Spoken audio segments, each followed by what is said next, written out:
Olá a todos, que a graça e a paz do Senhor Jesus esteja com cada um de nós e aqui estamos para estudarmos a Bíblia. Ficamos felizes, agradecidos a Deus por Ele nos conceder esta oportunidade e também agradecido a Deus por cada um de vocês que estudam a Bíblia juntamente conosco diariamente. Que Deus esteja abençoando a você, a sua família, a todos que você compartilha os estudos. Nós pedimos que Deus esteja com cada um de vocês. Agradecemos a todos que nos escrevem, dizendo de onde nos ouvem, e nós sempre procuraremos mandar um alô especial para vocês. Queremos aqui mandar um alô para a nossa irmã Geni, de Araraquara, em São Paulo também. Um alô especial para a Cristina, que é a secretária da Igreja Adventista aí de Araraquara, também ouvindo e acompanhando os estudos da Bíblia.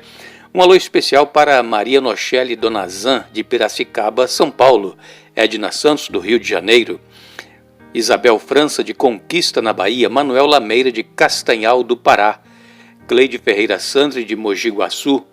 Também Ideni Martins, de São José do Norte, no Rio Grande do Sul. Hilário Cosme, de Angola. Maria Rita Carvalho, de São Paulo. Ivanilda Barbosa da Silva, de Arapiraca, em Alagoas. Cledinaldo e Jaicirlene, de Altamira. Elisete Moreira Snenberg, de Gramado. Dolores Polheim, o esposo Edemar, de Guabiruba, Santa Catarina. Gedeão Soares Victor, de Hidrolina, Goiás. Também Leni Alves Soares, de Marabá, no Pará. E todos os demais que nos acompanham estudando a Bíblia, nós agradecemos a audiência de todos vocês. Nós iremos orar. Senhor Deus e Pai que estás nos céus, estamos agradecidos por todas as bênçãos que nos tens concedido, agradecidos por mais este dia de vida, e também pelo momento que teremos agora estudando a Tua Palavra. Que o Teu Espírito Santo seja concedido a cada um de nós, nos dê entendimento, ajuda-nos, ó Deus, a colocarmos em prática em nossa vida os Teus ensinamentos. Abençoe também aqueles que nos pedem orações e todos os demais ouvintes, em nome de Jesus. Amém. Vamos continuar falando sobre os profetas e os seus clamores com relação ao pecado que o povo estava vivendo. Estavam afastados de Deus, não tinham compaixão pelos necessitados, não agiam com justiça, não tinham misericórdia, adoravam outros deuses.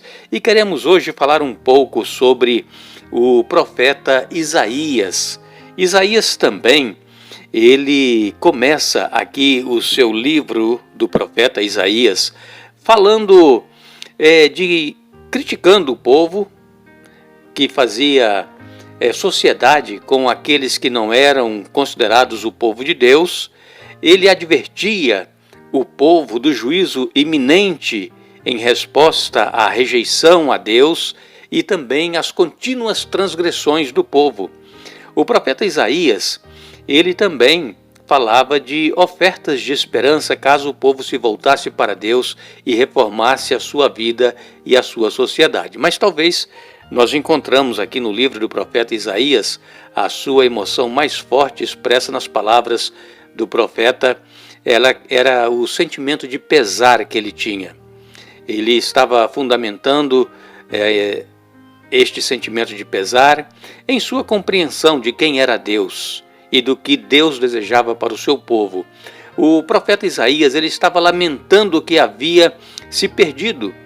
Inúmeras pessoas negligenciando que estavam sendo feridas e o juízo que estava para vir sobre a nação.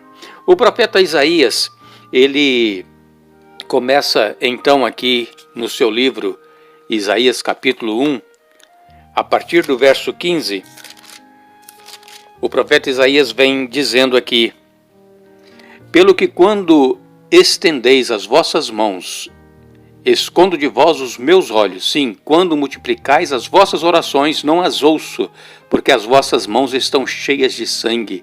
Lavai-vos, purificai-vos, tirai a maldade de vossos atos de diante dos meus olhos. Cessai de fazer o mal.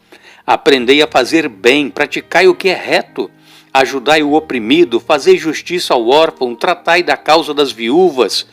Vinde então, e arguí-me, diz o Senhor, ainda que os vossos pecados sejam como a escarlata, eles se tornarão brancos como a neve, ainda que sejam vermelhos como o carmesim, se tornarão como a branca lã. Se quiserdes e ouvirdes, comereis o bem desta terra. Então nós vemos aqui o profeta Isaías falando a respeito dos pecados que o povo estava cometendo, pecados contra Deus e também contra o seu semelhante.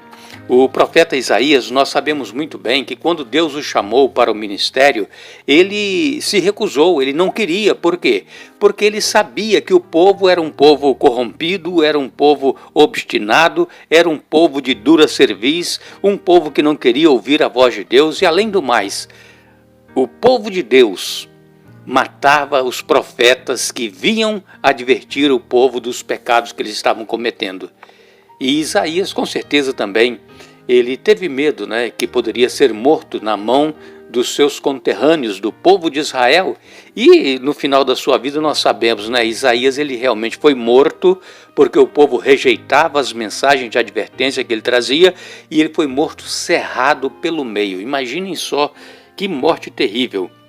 Então, o profeta Isaías, ele diz aqui em Isaías capítulo 1, versos 2 a 6, ouvi, ó céus, e dá ouvidos, ó terra, porque o Senhor é quem fala. Criei filhos e os engrandeci, mas eles estão revoltados contra mim. O boi conhece o seu possuidor, e o jumento o seu dono. Mas Israel não tem conhecimento, o meu povo não entende. Ai desta nação pecaminosa, povo carregado de iniquidade, raça de malignos, filhos corruptos. Abandonaram o Senhor, blasfemaram do Santo de Israel, voltaram para trás, porque a vez de ainda ser feridos, visto que continuais em rebeldia, toda a cabeça está doente, todo o coração enfermo, desde a planta do pé até a cabeça, não há nele coisa sã, senão feridas, contusões e chagas inflamadas, umas e outras não espremidas, nem atadas, nem amolecidas com óleo. Isaías capítulo 1, versos 2 a 6. Então vejam aqui a condição que o povo de Israel estava vivendo. Uma condição completamente de pecado, afastada de Deus, longe dos caminhos do Senhor. Deus diz aqui que o boi ele conhece o seu possuidor, o jumento conhece o seu dono, mas o meu povo, diz ele aqui, não entende e não tem conhecimento de mim. Irmãos, estas palavras do profeta Isaías também devem ecoar aos nossos ouvidos. Temos nós conhecido o nosso Deus? Temos nós obedecido e feito a vontade dele em nossa vida? Será que nós não estamos vivendo como o povo de Israel, tendo nome como que pertence ao povo de Deus, mas vivendo longe dos olhos do Senhor? Isso pode estar acontecendo conosco ou com qualquer um de nós, e nós precisamos estar atentos às advertências que a palavra de Deus nos traz. Essas palavras, claro que foram para o povo de Israel, mas que também servem muito bem para nós hoje, na época em que nós estamos vivendo. Nós precisamos estar atento às necessidades daqueles que sofrem, estar atentos àqueles que estão pedindo um pedaço de pão para saciar a sua fome, pedindo um copo de água para mitigar a sua sede.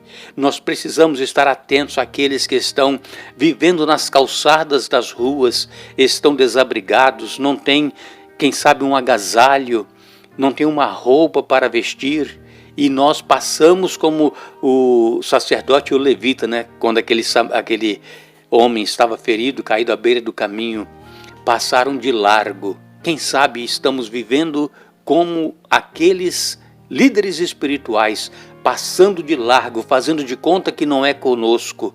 Sim, Deus ele está vendo cada gesto nosso, um gesto de amor ou um gesto de repulsa para aqueles que estão precisando da nossa atenção. O Senhor, através do profeta Isaías, ele convida: vinde, pois, e arrazoemos. Ainda que os vossos pecados sejam como a escarlata, eles se tornarão brancos como a neve. Ainda que sejam vermelhos como o carmesim, se tornarão como a lã. Se quiserdes e me ouvirdes, comereis o melhor desta terra. Mas se recusardes e fordes rebeldes, sereis devorados à espada, porque a boca do Senhor o disse. Isaías 1, versos 18 a 20. Irmãos, Deus, ele repreende severamente o seu povo, mas não deixa o seu povo sem esperança. Deus, ele se propõe a perdoar os pecados do povo, tornando-os alvo como a neve. Mas a pessoa precisa querer esse perdão, precisa querer essa purificação. Se recusar a proposta do Senhor, o povo sofrerá terríveis consequências, e tudo é uma questão de escolha. Podemos escolher obedecer aos mandamentos de Deus, ou podemos escolher viver em desobediência aos mandamentos de Deus. Bênçãos ou maldições vêm como consequências das escolhas boas ou más que fazemos. Que Deus, através do seu Santo Espírito, continue trabalhando em nossa mente, em nosso coração, que nós reconheçamos o caminho e que nós estamos seguindo. Se for o caminho errado, o caminho da morte, que possamos nos voltar, porque Deus está pronto a nos perdoar. Mas não nos esqueçamos de atender aqueles que precisam da nossa ajuda, porque quando nós fizermos a um destes pequeninos irmãos, estamos fazendo ao próprio Senhor Jesus. Mateus 25, verso 40. Que Deus nos abençoe.